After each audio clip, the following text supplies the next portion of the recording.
저희가 초림의 주를 보고 나서 그 다음에 초림하신 예수님에 연결되는 것이 고난의 주죠. 제가 이 같이 볼 수 있어 참 좋은 것 같아요. 예수님께서 우리에게 초림하시고 생명을 주시고 목자가 되어 주시는데 그 과정에 뭐가 있다고요? 고난이 있어요. 그래서 예수님은 고난의 주님이시다. 고난의 종으로 오셨다. 왜 이 말씀을 저희가 봅니까? 예수님을 따르는 자들에게 예수님을 사랑하고 사랑을 받는 자들, 특별히 예수님이 사랑하시는 자들은 고난의 길을 허락하신다는 게. 고난 좋아하는 사람이 어디 있겠어요? 그런데 고난 없이는 모두 없기 때문에요. 영광이 없기 때문에. 고난이라고 표현하니까 좀 그런데요. 훈련이라고 생각하시면 될 것 같아요. 훈련을 받죠. 믿음의 훈련을 받는데 이유가 있는 거예요.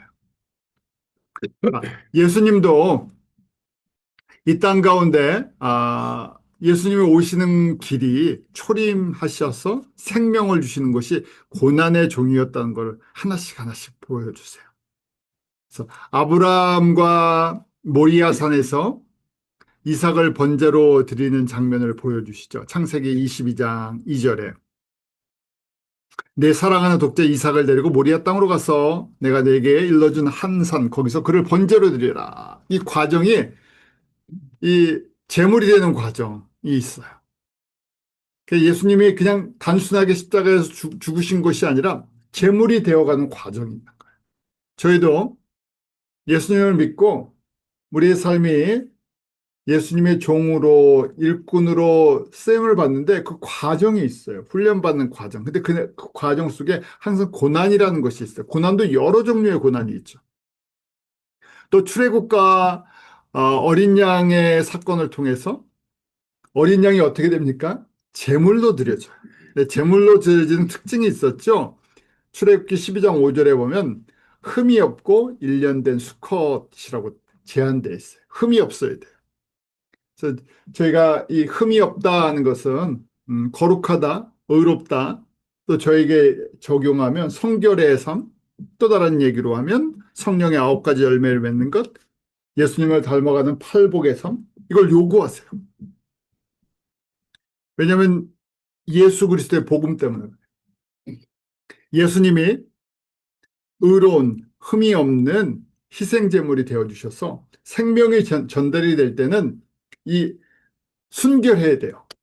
다른 것이 섞이면 안 돼요. 저희가 선물을 주는데 어떤 목적이 있어요. 그럼 뭐라고 얘기합니까? 선물이 아니라 뇌물이 돼요. 그렇잖아요. 내가 이 사람을 통해서 뭔가 받을 게 있어요. 뭐 회사에서 승진을 한다든지 무슨 이해관계가 있어갖고 선물을 주면 제가 뇌물이라 그래요. 자, 예수님 앞에 드려지는 것은 그런 이해관계가 있는 게 아니라 철저히 희생관계예요. 상대방을 살리기 위해서 나는 다 드려지는 거예요. 예수님께서 우리를 살린다고 받으신 게 뭐가 있어요? 영광 받으신다라는데 일방적인 거죠. 하늘의 영광, 권세, 하나님의 이름 이런 걸 다 포기하시는 거예요. 우리를 통해서 받는 건 거룩하십니다. 영광 받으시는 건데 우리가 인정해 드리는 거예요. 근데 예수님이 포기하시는 게 너무너무 큰 거예요. 이 과정들을 보여주세요. 그래서 그냥 오시는 것이 아니라 희생의 고난의 종으로 희생의 제물로 오시는 걸 보여주세요. 그래서 예배도 제사도 성막을 통한 희생제물, 성막의 어린 양으로 오시는 걸 보여주시죠. 다윗의 시에도 다윗이 예수님의 예표라 그랬죠. 그런데 다윗이 시편 74개를 갖다가 기록을 했어요. 그 중에 16개가 고난의 종에 대한 시예요. 그 대표적인 것이 시편 22편이죠. 우리가 잘 아는 내 하나님이 어찌하여 나를 버리셨나인가 엘리 라마 사막다니. 그리고 고백하는 예수님의 고백을 다윗이 먼저 경험을 해요. 인생 속에서. 저희가 다윗이 왕이었기 때문에 이스라엘의 가장 위대한 왕이었기 때문에 고난이 없었으면 얼마나 좋았겠어요. 그런데 가장 고난을 많이 받았던 왕 중에 하나예요. 그런데 그 다윗이 기록했던 찬송시 대부분이 고난 가운데 기록했어요. 아픔 가운데 기록했어요. 왜 그래? 왜 그 가운데 고백을 했을까? 예수님을 표현하는 거예요. 절묘한 거죠. 다윗의 고통 가운데 세상을 보고 환경을 보는 것이 아니라 여호와를 바라보게 하면서 이렇게 여호와께서 나의 구원이 되시고 나의 반석이 되어 주시고 나의 요새가 되어 주시고 믿음의 눈을 뜨고 보면 찬양을 해. 아직 이루어지지 않았어요. 사망의 음침한 골짜기를 다니는데 아직 구원이 완전히 이루어지지 않았어요. 그런데 믿음으로 노래를 하고 있는 거예요. 믿음으로 기도를 하고 있는 거예요. 그렇지만 여호와는 나의 목자시니까 나를 지팡이와 막대기로 보호하시고 건지실 것을 어떻게 한다고요? 믿고 찬양을 드려 하면서 평안을 가져. 사방을 둘러보니까 적군이 없어요. 나의 도움이 어디서 올고? 천지를 지으신 여호와입니다. 열려 있는 곳을 봐요. 근데 주변은 어떻게 돼요? 사방이 둘러싸여 있어요. 그래서 다윗은 가장 대표적으로 예수님을 예표하는데 왕권을 누리면서 영화로운 것이 아니라 고난 가운데 있는 것들을 보여줘요. 또 이사야 53장을 통해서도 고난의 종을 가장 크게 노래하게 하셨죠. 그래서 어떤 모습으로 오시나? 연한 순 같고 마른 땅에서 나온 뿌리 같아서 고운 모양도 없고 풍채도 없은즉. 그래서 저희가 너무 그 예수님을 그려놓은 그림이 서양 백인들 잘생긴 서양 사람들 그림이 되었고 오해를 할 수 있을 것 같아요. 예수님이 유대인으로 오셨기 때문에 그렇게 그런 모습으로 생기지 않았을 텐데 저희가 예수님 사진을 알 수가 없죠. 근데 예수님 사진을 초상화를 그려놓으면 다 어떤 모습으로 그려놓습니까? 백인 남자, 그래서 백인 남자들이 저희 학교에 신학교 다닐 때 백인 학생들이 머리 기르고 약간, 그 다음에 수염 이렇게 기르면 전부 예수님 상처럼 보여요. 그래서 연극할 때, 연극할 때 무조건 그 사람들이 캐스팅 되죠? 연극할 때 그 사람 세워놓으면 예수님처럼 보여요. 머리는 굽슬굽슬 기르고, 그 다음 수염 딱 길러놓으면 우리가 그림에서 봤던 예수님 상이에요. 그래서 거기다가 옷 입혀놓으면 그냥, 예수역이구나. 저희가 그렇게 돼 있죠. 그런데 정확하게 이사야 53장 2절에 그 예수님은 어떤 모습이십니까? 지금 고운 모양도 없고 풍채도 없고 우리 보기에 사람의 보기에 뭐하다고요? 흠모할 만한 아름다운 것이 없다. 이 그림대로 한번 누가 좀 그려봤으면 좋을 것 같아요. 어떤 모습일까? 그래서 그 다음에 돼 있죠. 3절에 멸시를 받는 모습이에요. 사람들에게 버림을 받고 또 간고를 많이 겪으며 질고를 하는 자라. 마치 사람들이 그에게서 얼굴을 가리는 것 같이 멸시를 당하였고 우리도 그를 귀히 여기지 않아. 전혀 귀한 모습이 사람들의 관점에서는 있지 않았다. 자, 그러면 저희가 정확하게 예수님이 태어나셨을 때 어떤 모습이셨나 예수님의 생애를 한번 예수님의 배경, 육신의 배경을 한번 본 거예요. 태어난 곳이 어딥니까? 베들레헴 말고요. 부모의 배경이에요. 부모 우리 요새 뭐 한국식 표현으로 뭐 금수저, 은수저, 흙수저 얘기하죠. 예수님은 배경이 어떻게 됩니까? 가장 대표적인 흙수저 집안이시죠. 흙수저 집안. 아버지는 목수예요. 그 다음에 고향은 어디예요? 살았던 곳 갈릴리 나사렛. 갈릴리 나사렛 하면 그 당시 예루살렘이 이제 수도잖아. 예루살렘에 있는 사람들이 갈릴리 나사렛 그러면 뭐라고 얘기합니까? 그거 뭐 촌동네 뭐 새로운 거 있어? 그 완전 촌동네죠. 아무것도 기대하지 않아요. 거기서 뭐가 새로운 게 나오고 거기서 뭐 좋은 게 나올 거라고 생각도 안 해요. 쳐다도 안 보는 동네. 자, 예수님도 이런 표현을 하셨어요. 예수님도 아버지 밑에서 공생애를 시작하기 전에 뭐 하셨겠어요? 육체 노동하셨겠죠? 참, 그 그림이 안 그려지는 것 같아요. 예수님이 육체 노동을 하는 모습, 공생애 하기 전까지, 뭐, 목수를 하셨든, 했든. 그래서 예수님이 제자들에게 이렇게 말씀하시죠. 마태복음 8장 20절. 예수께서 이르시되, 여우도 굴이 있고, 공중에서도 거처가 있으되, 오직 인자는 어디에요? 머리 둘 곳도 없다. 뭐, 제대로 이 땅에서 뭐 가진 게 없다는 얘기. 그러니까 세상 거 바라보면서 나를 따라오지 말라는 얘기예요. 내가 세상의 것을 주려고 오지 않았다는 얘기죠. 정말 예수님이 택한 12 제자들, 또 초대교회 사도들, 이 땅의 것들을 받지 않았어요. 이 땅에 있는 것도 다 내려놨어요. 반대로 그 당시 종교 지도자들인 바리새인들, 사두개인들, 제사장들은 어떻습니까? 그 여호와라는 이름을 가지고 종교의 건설을 가지고 세상의 것을 누렸어요. 물질도 누리고 명예도 누리고 또 공회원들이 돼서 이스라엘 사람들의 그 통치의 권력을 또 어느 정도 갖고 있었죠. 반대로 예수님을 택하신 제자들은 어떻습니까? 대부분 다 갈릴리 어부 출신들, 세리, 신분이 아주 낮은 계층이나 소외 계층, 비주류 계층, 사회로부터 인정받지 못하는. 그러니까 저희가 요새는 많이 말들이 세련돼서 뭐 제자 훈련, 예수님 따라 뭐 예수님을 따라 사는 삶, 뭐 이런 표현들을 쓰는데 예수님을 닮아가고 예수님을 따라가는 삶이 어떤 거겠습니까? 우리 2000년 전에 예수님을 저희를 불렀다고 생각해 보세요. 예수님 따라가면 권력이 생깁니까? 아니요. 명예가 생겨요. 사람들한테 인정을 받습니까? 복을 받아갖고 재산이 늘어납니까? 있는 재산도 예수님 앞에 드려야 돼요. 그러니까 예수님을 따라간다는 말 자체가 굉장히 부담스러운 얘기예요. 믿음이 없이는, 은혜가 없이는 따라갈 수가 없죠. 그런데 현대교회에서 이것이 이제 다른 걸로 포장이 되다 보니까 음, 다른 모습들을 저희가 생각해 보게 되죠. 자, 예수님이 왜 고난의 종이 되셔야 하셨을까 하는 건데 저희 때문에 그래요. 저희 때문에. 한번 저희 이제 제자들의 관점에서 보기로 원해요. 예수님이 완전한 인간이 되어 주셨죠. 빌립보서 2장 6절 7절에 보면 자기를 비워 종의 형체를 가지사 사람과 같이 되셨다. 원래는 근본 하나님의 본체시다고 되어 있죠. 근데 완전한 신성을 포기하시고 완전한 인간이 되셨어요. 그래서 우리의 아픔, 우리의 연약함을 모르시는 분이 아니라 직접 다 체험하셨어요.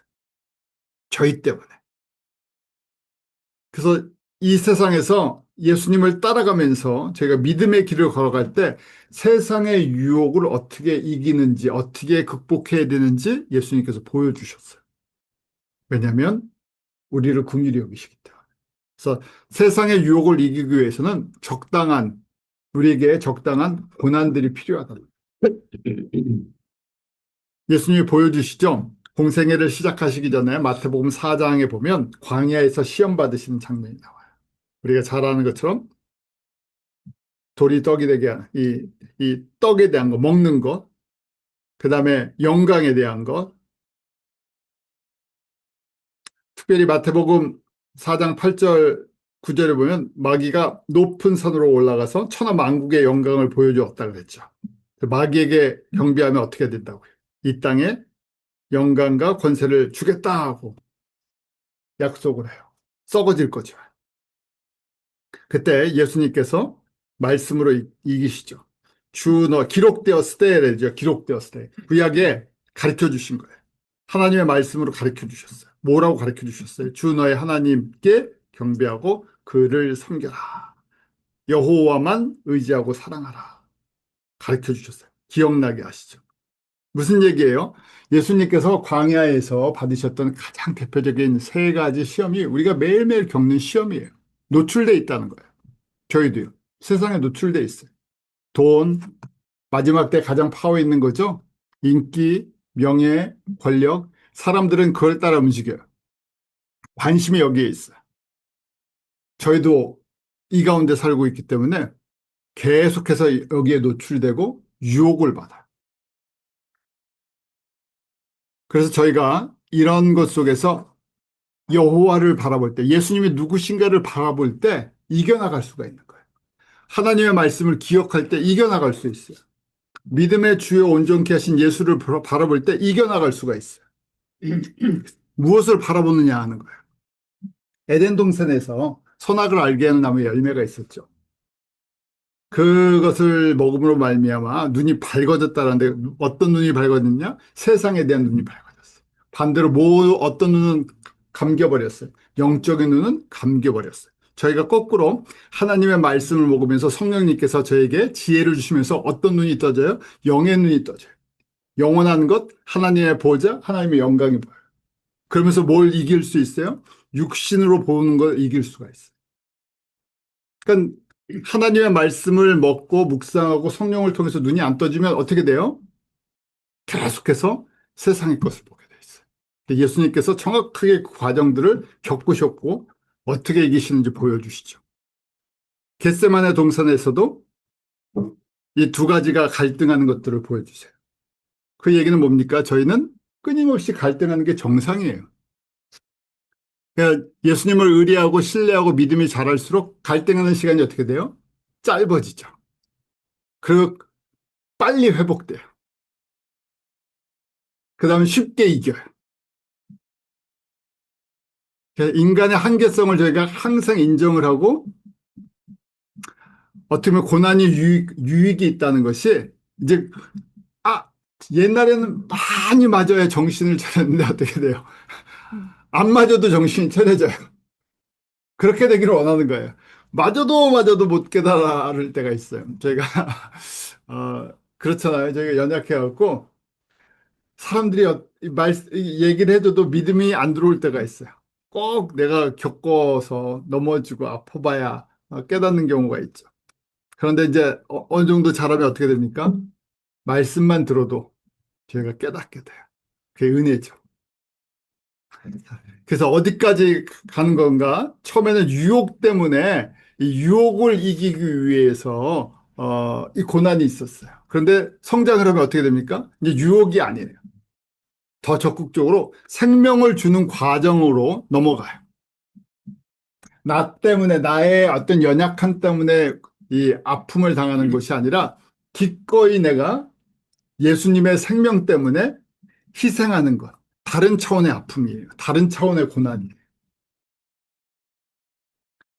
요한복음 12장 24절 예수님께서 진실로 진실로 너에게 이르노니 한 알의 밀이 땅에 떨어져 죽지 않으면 한 알 그대로 있고 죽으면 많은 열매를 맺느니라. 예수님이 십자가를 지시기 전에 제자들에게 가르쳐 주실 거예요. 내가 내 생명 하나 나의 영광을 지키려고 온 것이 아니라 내가 죽어서 많은 생명의 열매, 많은 은혜, 많은 열매를 맺으려고 했다. 그래서 생명을 주는 원칙은 꼭 죽어야 된다. 이 죽음이 단순한 육신의 죽음이 아니라 모든 것에 대한 희생의 값을 치러줘야 된다. 그때 이 희생을 치를 때 하나님의 사랑을 저희가 경험하기 시작합니다.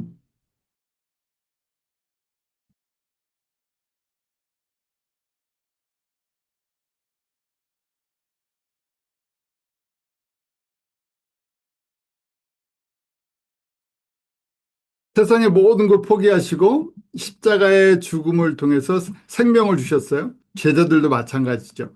예수님의 생명을 나눠줄 때는 이 과정이 있다는 거예요. 그래서 생명을 주는 원칙을 이렇게 정해놓으셨어요. 저희가 밭에 농사를 지을 때도 자연 법칙 안에도 이것이 들어있죠. 그래서 씨를 뿌리면 씨 하나가 뿌려지지만 나중에 어떻게 돼요? 거기서 열매가 맺는 풍성한 것이 맺혀지기 시작해요. 그래서 복음도 이런 생명의 원칙을 따라 움직여요. 한 사람을 통해서 전달해야 되는데 그 사람이 자신의 삶을 들임으로 복음이 열매 맺도록 이 희생을 하기 시작하면 그것도 많은 열매들이 맺히기 시작하죠. 자, 그래서 로마서 7장과 8장의 삶이 구별이 되는 거예요. 이 세상에 나를 위해 살 것인가, 이 세상의 영광을 따라가면서 살 것인가, 그게 로마서 7장이죠. 갈등만 하다가 맨날 세상의 법칙에 세상의 법칙을 따라가는 거예요. 로마서 8장은요, 성령의 법칙이죠. 생명을 주는 원칙을 따라가는 거예요. 아픔이 있어요. 고난이 있어요. 손해보는 것 같아요. 그런데 어떻게 합니까? 생명이 맺힐 거를 저희가 믿음으로 보는 거예요. 내가 이만큼 희생하고 드렸을 때 어떻게 생명이 맺히나. 그냥 저희가 기쁘죠. 저희가 같이 말씀을 나누고 또 같이 선교하고 복음을 전하는 일에 직접적으로 간접적으로 그렇게 삶을 드릴 때 열매 맺는 걸 보면 너무 감사하잖아요. 저희가 너무 연약한데 너희 적은 힘인데 그 희생을 주님께서 기뻐 받으셔서 큰 열매를 맺게 하는 것, 나라들 가운데, 민족들 가운데, 교회들 가운데 저희가 섬기는 곳에 그럼 어떻게 됩니까? 기쁨이 있어요. 생명이 맺히는 걸 통해서. 그러니까 저희가 또 어떻게 합니까? 또 심고 싶어요. 또 드리고 싶어져요. 그게 성령님이 주시는 마음이죠. 제자들도 이런 과정들을 똑같이 걷죠. 베드로 대표적으로 보면요. 베드로 너무나 잘 알잖아요. 그런데 예수님께서 부활하신 다음에 만나 주셨을 때 이렇게 말씀하시죠. 우리 갈릴리에서 요한복음 21장 18절. 내가 진실로 진실로 내게 이르노니 젊어서는 내가 스스로 띠뛰고 원하는 곳으로 다닐 거냐. 그런 시간을 허락하셨어요. 연약한 시간들. 그런데 늙어서는 내 팔을 벌리리니 남이 내게 띠띠고 원치 아니하는 곳으로 데려가리라. 희생 제물이 돼서 고난의 종이 돼서 생명을 나눠주는 이 하나의 밀이 될 것을 예수님께서 미리 바라보시는 거죠. 지금은 아니에요. 지금 너무나 연약해요. 예수님 위해서 죽겠습니다. 말로는 고백했는데 어떻게 돼요? 예수님께서 십자가에 예수님께서 잡히실 때 부인하고 도망치는 수준뿐이 안 돼요. 가장 어떻게 보면 인간적으로 가장 신뢰할 수 있는 제자인데 부인하고 도망가는 수준이에요. 그런데 때가 되면 어떻게 돼요? 순교의 자리까지 갈 걸 바라보시는 거예요. 그래서 요한복음 21장 19절 베드로가 어떠한 죽음으로 하나님께 영광을 돌릴 것을 가리키시라. 그래서 저희도 이런 거죠. 저희도 교회를 섬기고 성도들을 섬기고 또 선교지를 섬기면 어떨 때는 이 그림이 안 그려질 때가 있어요. 답이 안 보일 때가 있어요. 그런데 하물며 사람이 육신으로 태어나서 자라는데도 최소한 몇 년이 걸립니까? 우리가 성인이라고 말하기 좀 그렇지만 그래도 독립할 수 있을 때가 되려면 20년의 시간이 필요해요. 혼자 나가서 살라 그러면 20년을 기다려야 돼요. 근데 영적으로 저희가 예수 그리스도의 생명을 나눠주고 자라고 혼자 독립을 해서 생활을 할 수 있을 정도 된다 그러면 몇 년이 필요하겠습니까? 최소한 육신으로만 해도 20년이 필요해요. 근데 저희가 복음 조금 심어주고 섬겨주고 금세 뭐가 열매가 맺히기를 원할 때가 많잖아요. 육신의 삶도 20년이 걸리는데. 그래서 예수님께서 베드로를 부르시고 베드로를 통해서 일하실 때도 오래 참아주시고 기다려주시고 그 과정들이 필요하죠. 예수님을 따라가는 과정들. 바울도 마찬가지죠. 저희가 바울을 통해서도 잘 봤어요. 바울을 크게 세 단계로 볼 수 있어요. 예수님을 만난 이후에. 첫 10년은 어떻습니까? 개인 훈련받는 시간이에요. 그땐 진짜 개인 고난의 시간이에요. 모든 걸 잃어버리는 시간.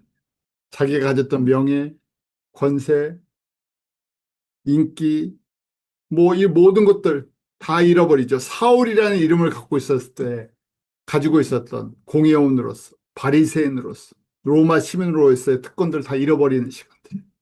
반대로 예수님을 만나고 예수님 안에서 예수님으로 풍성해지는 시간인데 세상적으로 보면 정말 아픈 시간이에요. 아무도 찾아주는 사람 없고 만나는 사람 없고 친구도 없고 동료도 없어. 근데 이 과정이 다 필요하다 그랬죠. 일꾼이 되기 위해서. 복음 전하는 사람 되기 위해서. 이 세상에 대한 소망들 내려놓고 새하늘과 새 땅, 저 세상에 대한 소망을 가지려고. 그래서 이런 훈련들을 허락하세요. 그래서 지나고 보면요. 일찍 받는 게 복되구나 하는 생각을 할 때가 있어요. 너무 늦게 이걸 받으면 어떻게 됩니까? 너무 힘들겠죠. 세상에서 이만큼을 누렸는데 그걸 다 잃어버린다고 생각해 보세요. 바울도 30살에, 저희가 이제 30살이라고 보죠. 30살에 그 당시 자기가 일어났던 모든 것들을 다 내려놓는 시간들을 가졌어요. 그리고 46년부터 57년까지 1차부터 3차 선교 여행을 하면서 예수님을 위해 복음을 전하는 삶을 살죠. 그런데 돌아오는 대가는 뭡니까? 고린도후서 11장 23절부터 26절에 예수님의 복음을 전하는 대가에 대해서 기록하고 있어요. 인정을 받고 높임을 받는 것이 아니라 무슨 일을 겪었어요? 옥에 갇히고 매도 맞고 죽을 뻔하고 유대인들에겐 유대인들에게 또 이방인은 이방인들에게 잡혀서 항상 위협이 있었고 강도 이렇게 복음 전한다고 강도나 뭐 여러 가지 위험에서 그냥 아무 일이 안 생기는 거 아니죠. 여러 가지 일들이 생겼어요. 배고픔도 굶주림도 겪었죠. 이러면서 어떻게 합니까? 그러면서도 다윗이 고백하는 거였죠. 사망의 음침한 골짜기를 다니고 있는 거예요. 그런데 그때마다 이 과정 속에서 뭘 경험해요? 주의 지팡이와 막대기가 나를 아니하나이다 하는 걸 고백하는 거예요. 그러니까 이 과정이 없지 않다는 얘기예요. 왜 이 과정을 허락하세요? 저희가 더 하나님의 영광과 하나님의 나라를 바랍니다. 이 예수님의 복음이 전해지는 과정이 거저되는 게 아니다. 값이 없는 게 아니라 정말 값이 있기 때문에 이것이 기쁜 거예요. 가치 있는 거예요. 그러면서 그 안에 특별한 은혜가 있죠. 무슨 은혜요? 여호와가 나의 목자가 되어주시는 은혜가 있어요. 그러니까 이제 그 다음에는 어떻게 합니까? 두려워하는 게 아니라 어떻게 돼요? 평안을 얻을 수 있어요. 이 자체가 두렵지 않아요. 물론 이런 사건 하나는 우리에게 이 잠시 걱정과 근심과 두려움을 줄 수 있지만 그 순간마다 그거보다 더 뛰어난, 더 풍성한 하나님의 보호하심과 은혜를 경험하게 되죠. 그래서 마지막 이제 58년부터 67년 로마에 갔다가 순교의 길을 걷게 되죠. 바울만 그런 것이 아니라 초대교회 사도들도 다 이 과정들을 겪었어요. 생명을 주기 위해 하늘의 밀이 되어 가는 과정. 그런데 저희가 이분들을 볼 때 저희가 지금 하는 섬김의 길은 어떻게 보면 너무나 평안한 거죠. 우리에게 모든 걸 베풀어 주셨어요. 사실은 저희 뭐 남미에 갈 때도 그렇고 특히 아프리카 가서도 그렇죠. 제가 이번에 아프리카 갔다 오면서 시간 여행을 한 것 같아요. 처음에 그 시골 교회 졸업식에 갔다가 이간가에 저희 센터에 와서 머무르다가 이간가에서 다시 엔테베 공항으로 가는 길, 공항에서 뉴욕으로 오는 과정, 마치 과거 50년 전에 세계에서부터 천천히 시간을 거슬려 가는 거예요. 50년대, 1960년, 70년대 시골에 있다가 갑자기 한 1980년대, 1990년대, 2000년대 뉴욕에 오니까 신세계에 와 있는 것 같아요. 한 50년의 시간 여행을 하고 온 것 같아요. 바울이나 사도들이 겪었던 그 시대랑은 비교할 수가 없죠. 어떻게 보면 정말 하나님께서 그리스도인으로 누릴 수 있는 가장 많은 것들을 저희들에게 베풀어 주셨어요. 미국에 또 캐나다에 사는 저희 한 사람 한 사람들, 예수님을 알고 예수님의 복음을 위해서 살아갈 수 있는 이런 은혜의 시간들을 베풀어 주신 분들. 그래서 저희는 초대교회 성도들처럼 우리 육신의 생명, 육신의 이 순교의 길을 걸어오는 것이 아니라 우리에게 베풀어 주신 너무 많은 것들이 있지만 우리 시간, 물질, 우리 꿈, 소망, 우리의 삶에 있는 것들 주님 앞에 하나씩 하나씩 드리는 그런 의미의 순교죠. 내가 기꺼이 얼마든지 누릴 수 있고 즐길 수 있고 평안히 살 수 있는데 그런 것들을 십자가 앞에 내려놓고 예수님을 위해서 쓰임받는 것. 과거 2000년 전에 고난과 비교는 할 수 없어요. 그렇지만 저희들에게 이렇게 주님을 섬길 수 있는 기꺼이 주님 앞에 우리 것을 하나씩 내려놓을 수 있는 은혜를 주신 것 너무나 감사한 시간들이고 이것이 우리에게 복된 시간이라는 그런 믿음의 고백을 하게 됩니다. 기도하겠습니다. 저희가 지난주에 고난의 주, 예수님께서 고난의 주로 이 땅 가운데 오신 그 말씀을 같이 나눴었죠. 그래서 이스라엘 역사 안에서 예수님께서 초림하실 때는 고난의 종으로 오실 것이라는 것을 계속 저희들에게 그림을 보여주셨어요. 아브라함과 그 이삭을 통해서 이 땅 가운데 화목제물이 되시고 희생제물이 되시는 고난의 종의 모습을 보여주셨죠.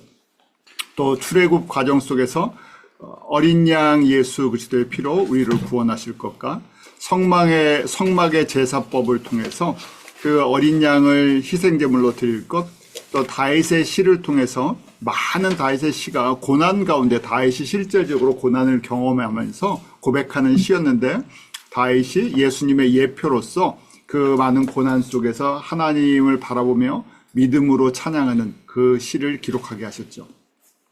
특별히 이사야 53장에서는 예수님이 이 땅 가운데 어떤 모습으로 십자가를 지실지를 미리 700년 전에 이사야 선지자에게 구체적으로 보여주셨고, 이사야 53장은 오늘날까지도 유대인들이 영적인 눈이 떠지지 않아서 이 이사야 53장이 메시아라는 걸 받아들이지 않고 53장을 이해하지 못하기 때문에 읽지 않는다 그랬어요. 이사야 53장이 누구를 이야기하는지 몰라서 읽지 않는, 그래서 이 53장이 유대인들의 시각에서 봤을 때는 받아들이지 못하는 그런 내용이었죠. 바로 그렇게 고난에 초림하시는 예수님이 유월절 어린 양 희생제물 대속의 제물이기 때문에 이 53장의 내용을 이해하지 못하니 당연히 고난의 종으로 오시고 십자가를 지시는 초림의 예수 그리스도를 보지 못하는 거죠. 예수님의 생애와 성장과 모든 배경 속에서도 그 유대인들이 기다렸던 왕의 왕 메시아로 오시는 그 그림이 아니라 희생제물로 오시는 모습을 저희들에게 보여주죠. 다시 오실 예수님, 재림의 종은 왕 중의 왕, 만유의 주, 심판의 왕으로 오시는 그런 메시아의 모습이 되실 걸 저에게 가르쳐 주세요. 그래서 왜 고난의 종이 되셔야 되나? 예수님도 완전한 인간이시기 때문에 세상의 유혹을 받고 어떻게 이기시는지 저희들에게 보여주셨죠. 광야에 시험 받을 때도, 또 겟세마네 동산에서도, 또 예수님께서 이 고난의 종을 통해서 이 땅에 하나님의 생명을 주는 원칙이 하나의 밀이라는 이 과정을 저희들에게 보여주셨어요. 그래서 복음도 반드시 희생과 헌신과 순종을 통해서 복음이 전해지죠. 피의 값을 흘리고 생명이 전달되는 것을 예수님께서 말씀하셨고 보여주셨고 저희들에게도 적용이 돼요.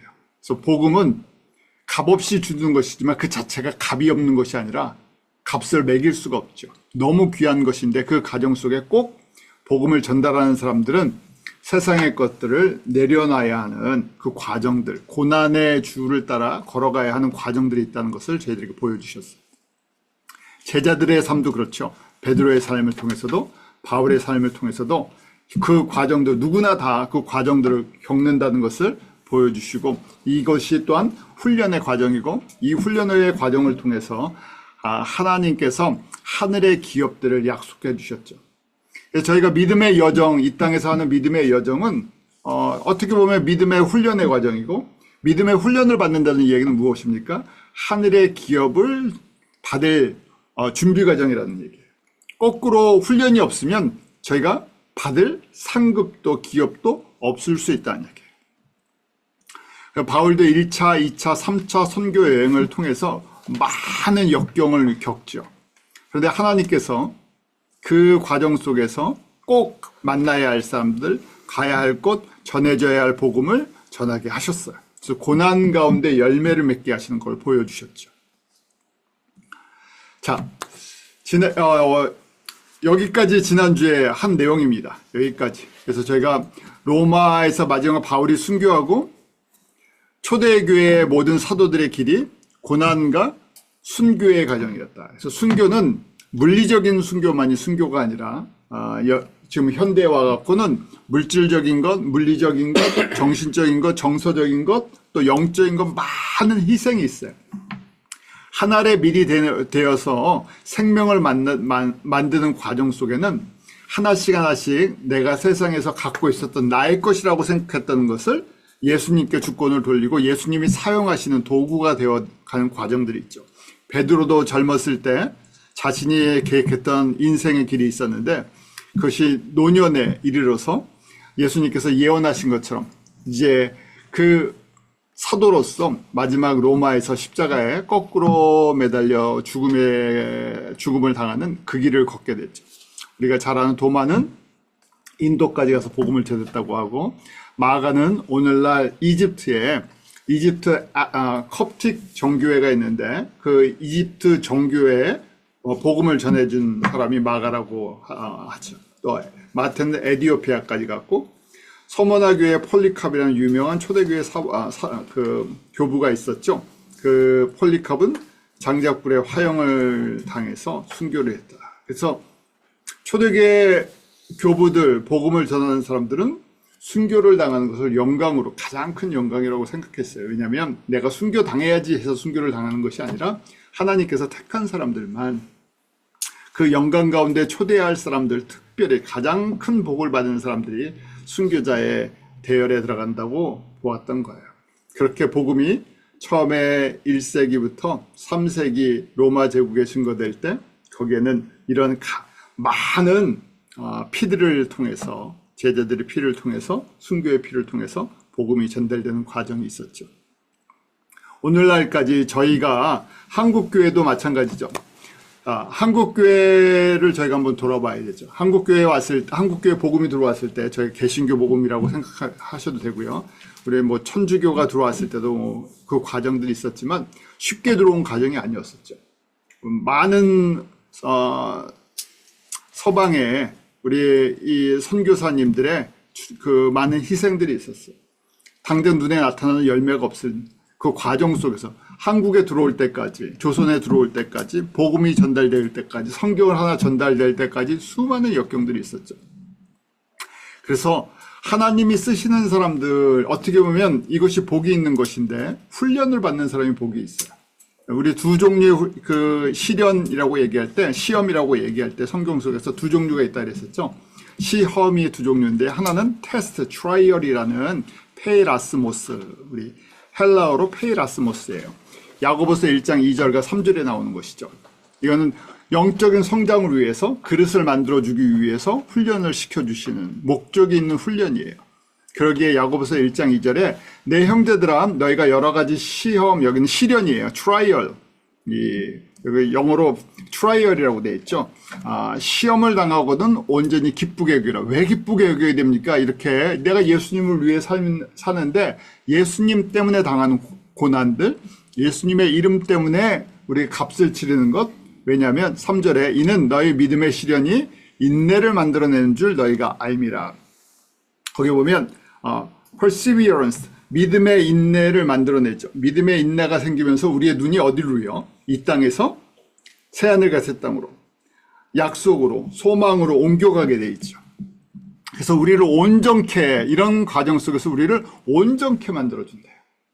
그러니까 이 온전케 만들어준다는 얘기는 여기서 끝나지 않고 내가 그냥 좋은 성품, 거룩한 성품, 예수님의 성품을 담는 것이 아니라, 왜 저희가 예수님의 성품, 성결의 삶을 살아야 됩니까?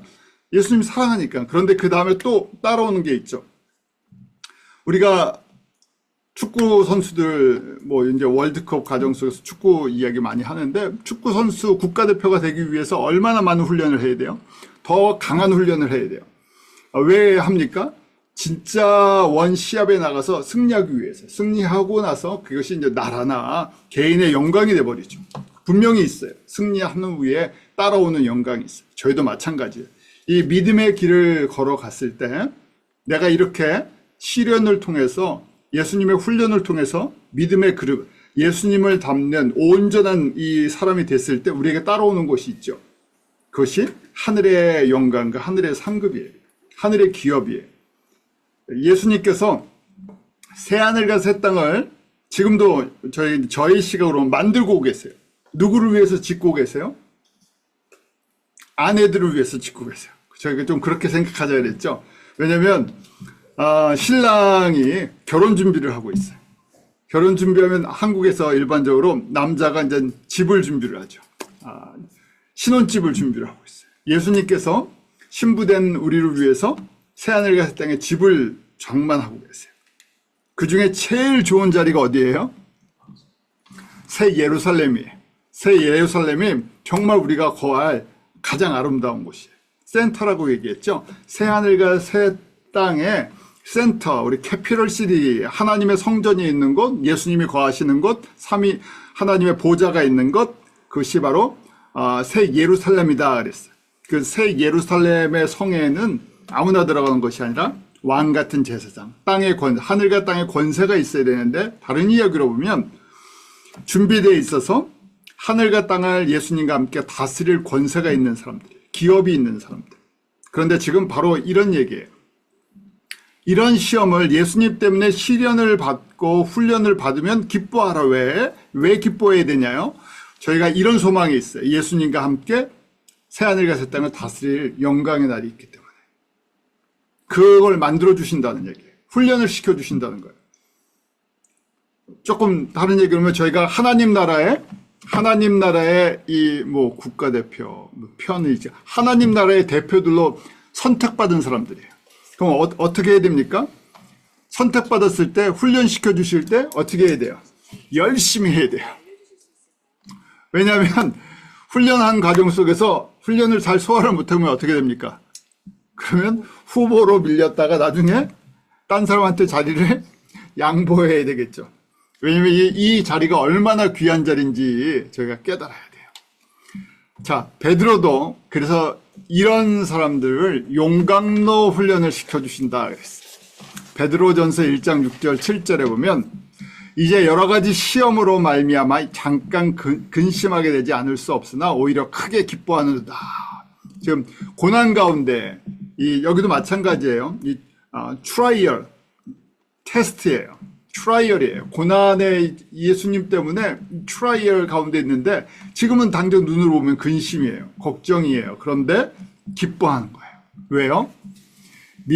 너의 믿음의 확실함은 불로 연단하여도 없어질 금보다 더 귀하여 예수 그리스도께서 나타나실 때, 다시 오실 때 칭찬과 영광과 존귀를 얻게 할 것이기 때문에요.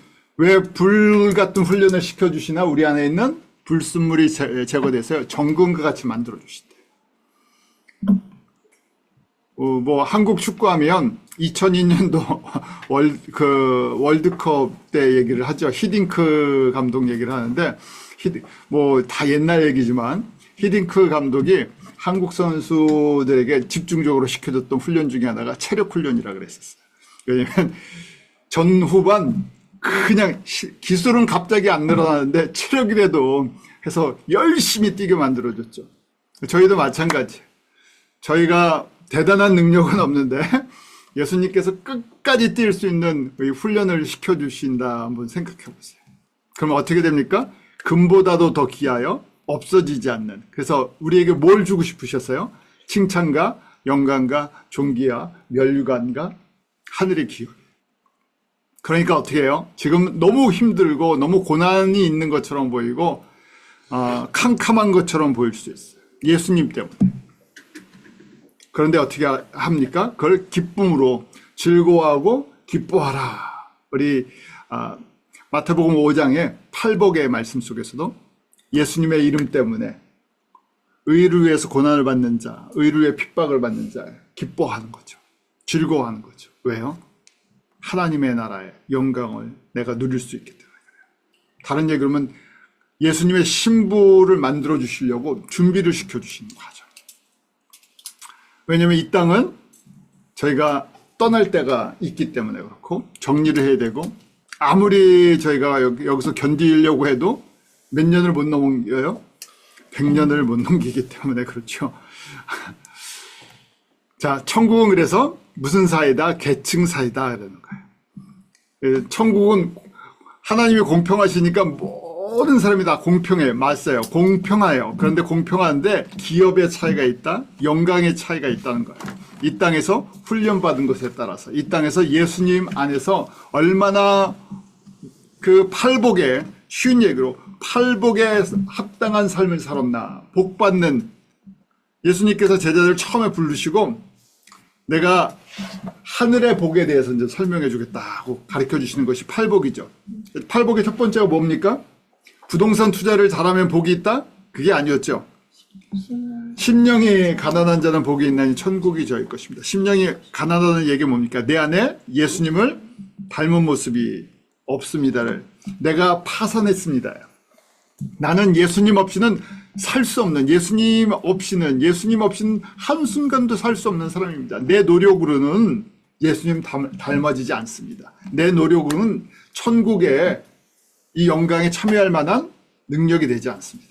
그러니까 인간의 연약함과 한계성을 정확하게 고백하는 거예요. 누구를 만났기 때문에? 예수님을 만났기 때문에. 내가 사람과 사람과의 비교 속에서, 세상과 세상 속에서는 자랑할 게 있을 수 있죠. 더 건강한 모습이 있겠죠. 성취한 것이 있겠죠. 그런데 예수님과 예수님의 나라에서 비하면 뭡니까? 내가 예수님을 알고 창조주를 알고 만유의 주님을 알고 인간의 생사화복을 다스리고 지으시고 다스리시는 그분을 보니까 저희는 어떤 존재예요? 개미만도 못한 존재예요. 그런데 그 개미만도 못한 존재를 어떻게 해요?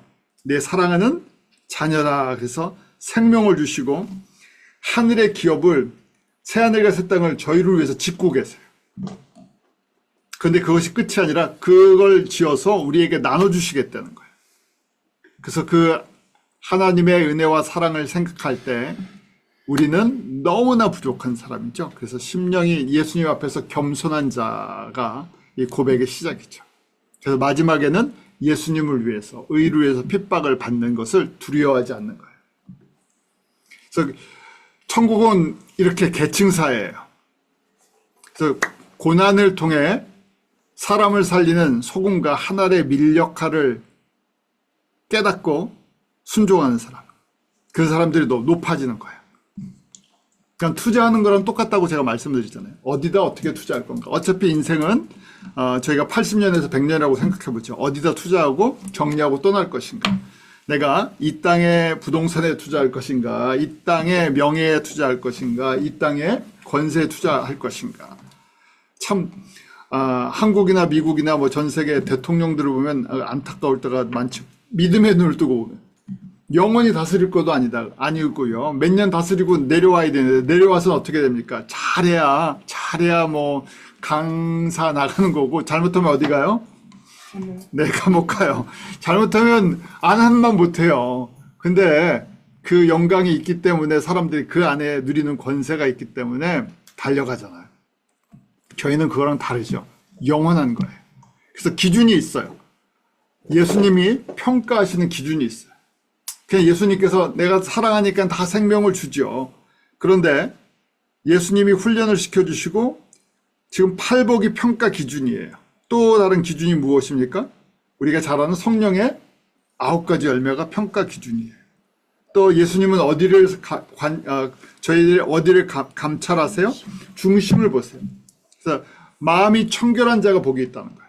무엇을 얼마나 많이 이루었나, 어디다 많이 투자했느냐가 중요한 것이 아니라 과정이 있어요. 과정을 보시는 거예요. 어떤 과정이요? 소금의 준비가 돼 있나. 나는 죽고 다른 사람들 살리는 거. 그러니까 하나의 미래 과정이 있었나 하는 걸 보시는 거예요. 그러니까 자기 부인이죠. 자기 희생이에요. 그래서 하나님의 자녀, 하나님의 나라가 살아나야 돼요. 그래서 고난과 순교라는 것은요, 결국 이 세상은 내가 살아나야 되고 내가 인정을 받고 내 중심으로 돌아가야 돼요. 그렇잖아요. 내가 열심히 일했어요. 근데 내가 인정을 받지 못하면 사람이 어떻게 됩니까? 직장에서 제가 열심히 일했는데 제가 인정을 못 받아요. 그럼 어떻게 돼요? 낙심이 돼서 그만둬야 돼요. 여기서 보상을 받아야 되잖아요. 근데 저희는 그것이 아니죠. 이 땅에서 보상 받으면 좋죠. 근데 이 땅에서 받은 보상이 있으면 어떻게 돼요? 다시 재투자를 해야 돼요. 그 과정들을 예수님께서 산상수훈 마태복음 5장, 6장, 7장에서 가르쳐 주신 거예요. 그러니까 마태복음 5장, 6장, 7장 몰라도 천국 가는 데 문제는 없어요. 하나님 나라에 들어가는데, 하나님의 자녀가 되는데 예수가 주와 그리스도 되신 분을 고백하기만 돼요. 그런데 산상수훈은 제자들에게 주시는 말씀이고 천국에 저희 이제 세속적인 표현, 높은 사람들이 될 사람들에게 주시는 내용들이에요. 복 받을 사람들에게. 어떻게 복을 받는가 하는 과정들을 가르쳐 주신 거예요. 그러니까 특별히 저희가 인간의 한계성이 있어서 고난을, 적당한 고난을 주세요. 사도 바울도 복음이 전해지고 영광이 있는데 항상 고난이 있다는 걸 가르쳐 주죠. 그 고난을 통해서 우리의 눈을 이 땅이 아니라 저 세상으로 옮기게 하세요. 너무 이 세상에서 잘 되면 어떻게 됩니까? 사람들이 아무리 얘기해도 저 세상에 눈이 안 떠져요. 아주 특별한 경우 아니고는 이 땅에서 너무 잘 되고 바쁘면 어떻게 됩니까? 저쪽 나라에 대한 관심이 없어져요. 여기 할 일이 너무 많아갖고. 그래서 용광로 과정 속에서 특별히 사랑하는 사람들 과정 속에서 저쪽 세상에 눈뜨게 하시고 찬양하게 하시고 그쪽에다 투자하게 하시고 그쪽을 바라보게 하세요. 그런데 모든 성도가 이런 복에 관심을 가지면 좋은데 소수만 남은 자들, 신부들, 성령 충만한 사람들 이렇게 정해놓으셨어요. 왜 그럴까? 그래서 저희가 결론적으로 보면 천국은 계층 사회라서 우리 새 예루살렘에 공간의 제한이 있어요. 제가 재밌게 말씀드리는 거예요. 실제 공간이 정해져 있죠. 우리 요한계시록 21장에 보면 새 예루살렘의 크기가 12,000 스타디온인데 학자들이 이야기를 2,400km라고 해요. 그러니까 길이 넓이 높이가 2,400km. 그래서 저희가 킬로미터인데 미국을 생각하시면 돼요. 미국 사이즈만 하다. 그러니까 길이 넓이 높이가 정사각형이에요. 그러니까 제한이 돼 있겠죠. 그 안에 들어갈 수 있는 사람의 숫자가 제한이 있으니까 미국에 저희가 지금 한 3억 5천 사나요? 3억 5천에 한 3배 정도 산다고 한번 생각해보면 10억? 또, 안성령 목사가 얘기하는데 새 예루살렘에 10억 분이 못 들어간다. 이런 얘기 하시면 안 돼요.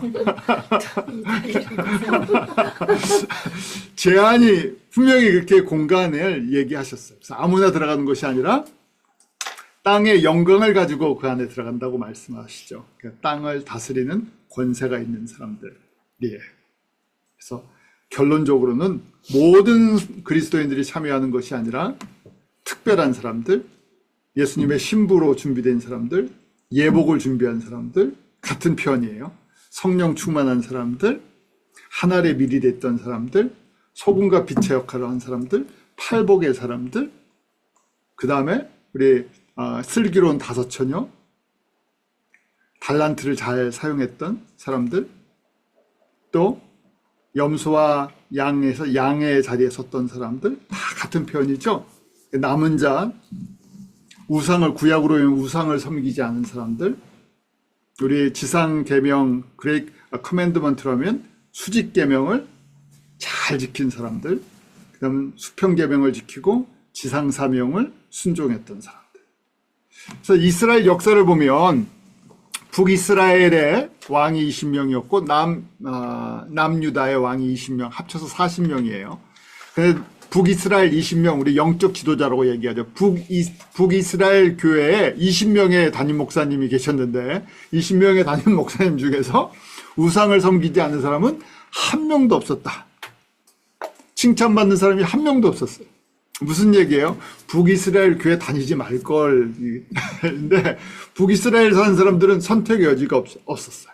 그러니까 북이스라엘 교회에 등록해서 다 다녔죠. 그래서 같이 다 우상 숭배에 빠지죠. 그 책임이 누구에게 있어요?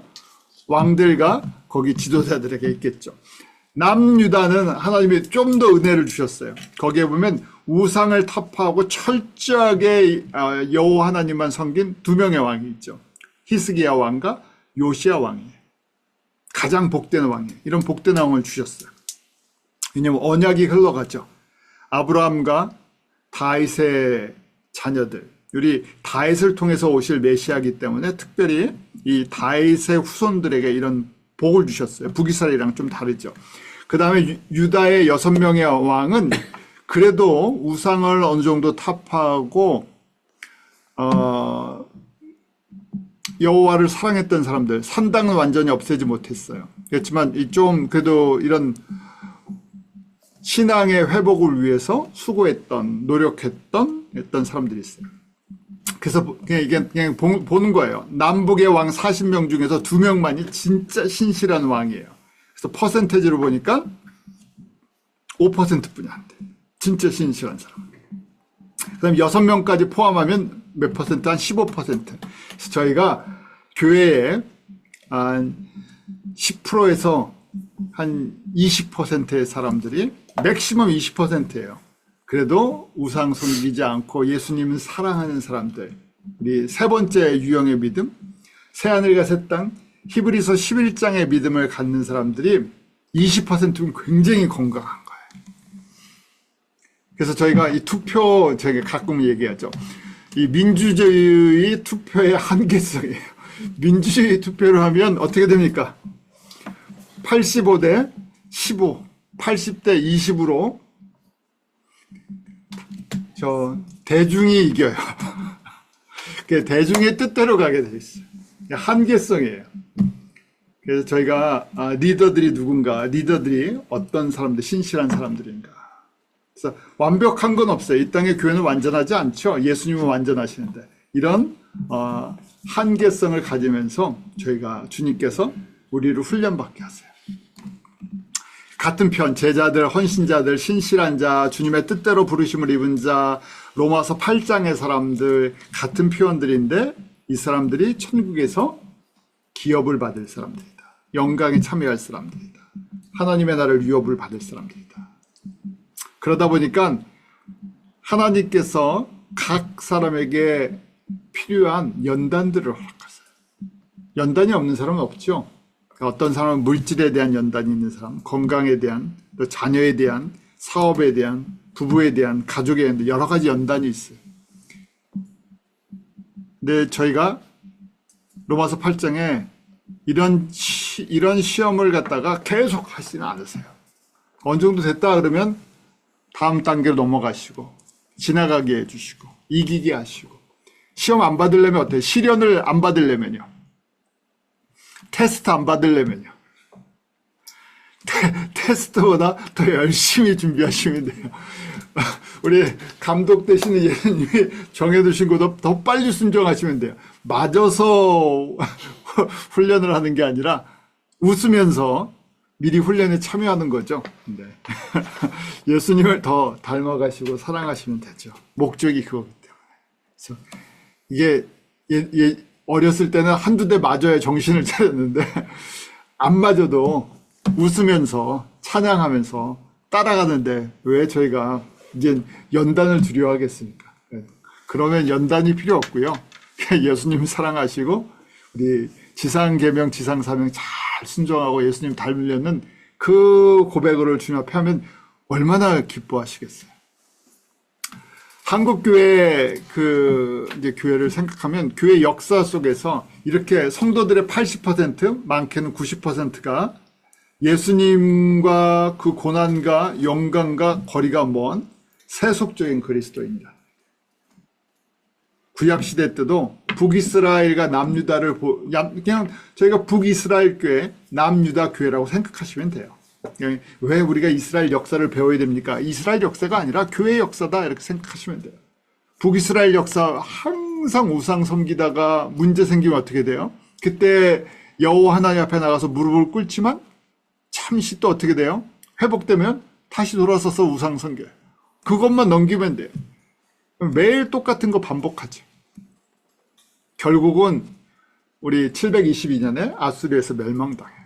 남유다의 대부분의 왕들도 세상의 왕들을 닮아가려고 그래요. 북이스라엘 왕들도 그렇고 남유다 왕들도 대부분 다 이 비전이 뭐예요? 꿈이요. 주변의 나라 바벨론처럼 아수르처럼 이집트처럼 살고 싶다. 성도들도 마찬가지죠. 대부분의 성도들의 삶의 목적은 뭡니까? 교회에 나오는 목적? 나도 미국에서 남부럽지 않은 누구처럼 살고 싶다. 한국에서 누구처럼 살고 싶다.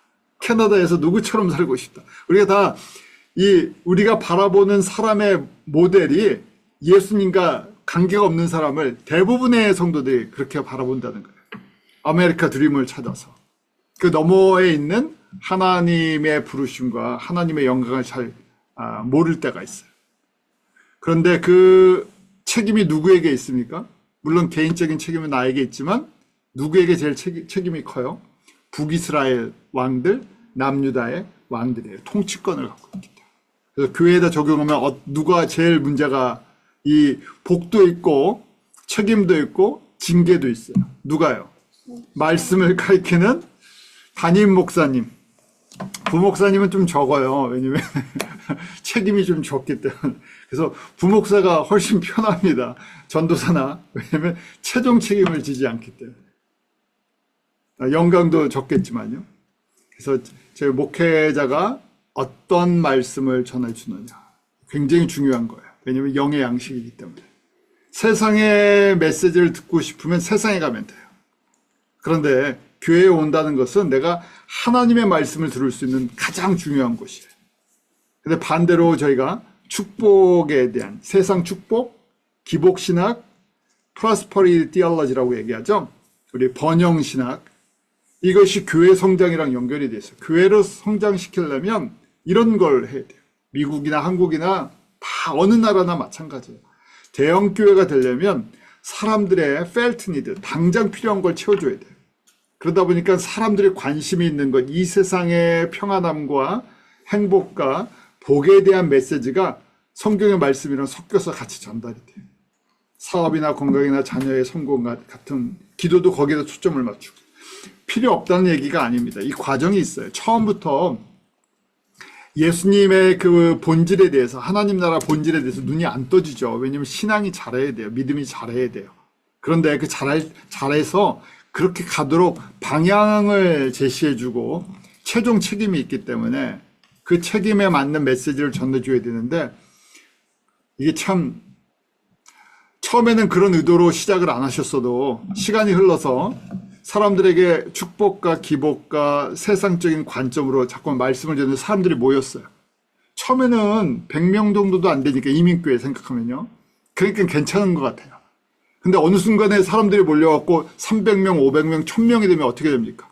그 다음에 목사님도 담임 목사님이시고 파운더라고 하시지만 움직일 수가 없어요. 왜 그렇습니까? 제도가 투표를 하기 때문에. 이미 사람들이, 대중이 그런 말씀을 듣고 그것 때문에 모였기 때문에 이제 그땐 방향이 바뀌지 않아요.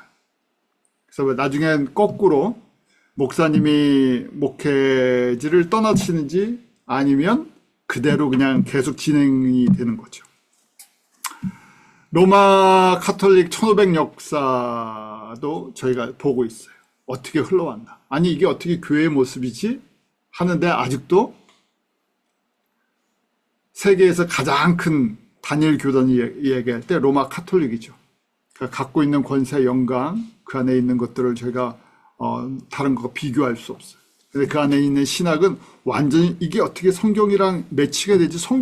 정말 성경을 아나? 이 사람들이 하는 의문이 들죠. 거기에 신학자들도 있고 교황도 있고 신부들도 있는데, 아니 이런 제도를 만들어 놓고 이걸 통해서 하나님께 영광이 된다고 생각을 하나? 하는 상식이 있나? 성경에 대한 지식이 있나? 생각이 될 때가 있어요. 저희가 미국도 그렇고 유럽도 그렇죠. 중세 때 어마어마한 교회 건축을 했는데 그것이 관광지랑 그냥 뭐 좋은 의미의 문화유산 아니면 세상에 팔려갖고 세상의 어떤 유흥업소로 바뀌는 과정들을 보게 되죠. 영국 성공회도 이제 500년, 개신교도 저희가 500년의 역사를 갖고 있어요. 장로교도 500년, 감리교는 한 350년. 한국교회 개신교 들어온 지 이제 140년 됐죠. 많은 하나님의 은혜와 축복과 성장이 있었어요. 그런데 이 성장 속에서 기복신앙과 대형화와 상업화와 물질화와 세속화와 이런 게 다 들어왔어요. 그래서 혼란스러워요. 필요한 부분인데 너무 세련되어진 부분들이 있어요. 너무 세련되어서 어디까지 이걸 저희가 받아들여야 되나 하는 항상 문제가 있어요. 예배도 엔터테이너화 됐다 그러죠.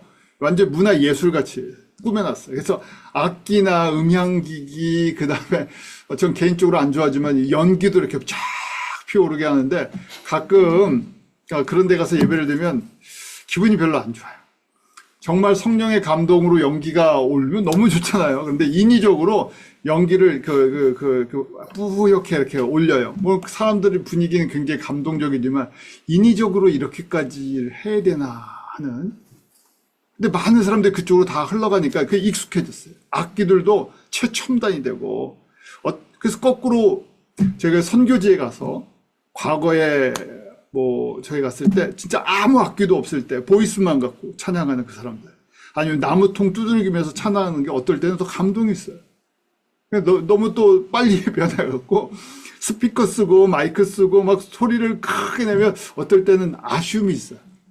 그냥 마치 그 아름다운 보이스 자체가 너무너무 감동이 있었는데 이분들은 그거를 모를 수도 있겠구나. 현대화되어 있는, 최첨단화되어 있는 이런 악기들이 더 좋다고 생각할 사람이니까. 그래서 본질이랑 비본질이 있는데 점점 복음의 본질은 사라지고 비본질이 더 앞에 나가는. 복음을 위해 죽고 전달되는 과정이 있어야 되는데 나는 살고 너는 죽어라는 세속적인 세상적인 그런 것들이 사실은 목회자부터 이제 있죠. 어떤 분이 간증하는 걸 들었는데 대통령 만나는 것보다 대형교회 목사님 만나는 게 더 어렵대요. 워낙 스케줄이 바쁘셔서 대형교회 목사님들이. 제가 아는 대형교회 목사님 한 분이 계시는데 15분 단위로 스케줄이 되게 계시대요. 그래서 전에 제가 아는 선교사님이 있는데 두 분이 친구세요. 아주 절친이에요. 근데 15분 단위로 이미 대형교회 목사님 15분 단위로 약속이 있어서 제일 친한 친구 선교사님이 찾아와도 내가 너한테 줄 수 있는 시간이 15분뿐이다. 갑자기 만나는 건 맥시멈 만나는 게 15분뿐이 안 된다. 필요한 사역이 많으시니까 그러실 수 있겠죠. 그래서 본질과 비본질인데 정말 중요한 것은 저에게 주신 예수 그리스도의 복음과, 복음은 누구에게 전달됩니까? 사람에게 전달되는 거예요. 제일 중요한 게 사람이죠, 사실. 그래서 저희가 이 안에서 너무나 빠르게 저희가 기독교 문화 속에 살고 있는 북미나 한국이나 이런 데는 너무 빠르게 이건 이제 세속화라고 얘기하죠. 상업화되어 있다는. 왜 이렇게 교회가 세속화되었을까? 첫 번째는 신학적인 문제예요. 순수한 복음을 버리고 섞인 메시지를. 왜냐하면 사람들이 재미없어요. 이런 메시지를 사실은 저희가 들어야 되는데 이런 메시지들을 듣지를 잘 않죠. 우리 서집사님이 열심히 유튜브에 올려주시는데 들어주시는 게 얼마나 감사한지 모르겠습니다. 올려주시고. 반대로 사람들이 맛있는 복음을 좋아해요. 맛있는 성경 말씀, 사람들 입맛에 맞는 것. 교회 지도자들도 그러다 보니까 이제 신학이나 방법론을 굉장히 중요시 생각해요. 복음의 본질을 전달하는 것보다 많은 시간을 투자해서 방법론, 어떻게 하면 이렇게 성장할까, 어떻게 하면 예배를 인도할까, 어떻게 하면 전도하는 프로그램을 가질까. 핵심은 없고요. 방법에 집중을 하죠. 그리고 한쪽에서는 이제 자유주의, 우리 종교다원주의랑 자유주의 신학이 굉장히 빠르게 흘러가죠. 미국을 보시면 알아요. 미국의 주류교단은 종교다원주의, 자유주의예요. 그래서 대통령이 임명될 때 뭐 기도를 하든 뭐 하든 미국은 굉장히 기독교적인 성향이 굉장히 강한 나라인데도 이 안에 정책이나 흘러가는 것은 굉장히 종교다원주의, 자유주의 방향으로 흘러가죠. 너무 빠르게 흘러가고 있어요. 당연히 새하늘과 새 땅에 대한 믿음 메시지도 있지 않고요. 문제는 이게 북미나 한국의 문제가 아니라 여기서 훈련받은 사람들이 전 세계에 나가요. 한국 선교사가, 한국이 세계 선교 두 번째 선교사를 많이 파송하는 나라죠. 2024년 통계에 의하면 한국에서 파송된 장기 선교사예요. 장기 선교사 1년 이상 장기 선교사로 나가 있는 170개국에 약 2만 1,000명이 장기 선교사로 나가 있어요. 미국은 미국은 뭐 저희가 비교할 수 없고요. 미국이 가장 많습니다. 그래서 하나님께서 미국과 한국을 사랑하시는 거예요. 특별한 은혜를 주셨고. 그런데 문제는 미국에서 한국에서 성공한 신학 사상을 가지고 선교사들이 나가게 되면, 성공했다는 의미를 알고 계시죠? 방법론, 세속적인 걸 가지고 나오면 그대로 선교지에 퍼져요.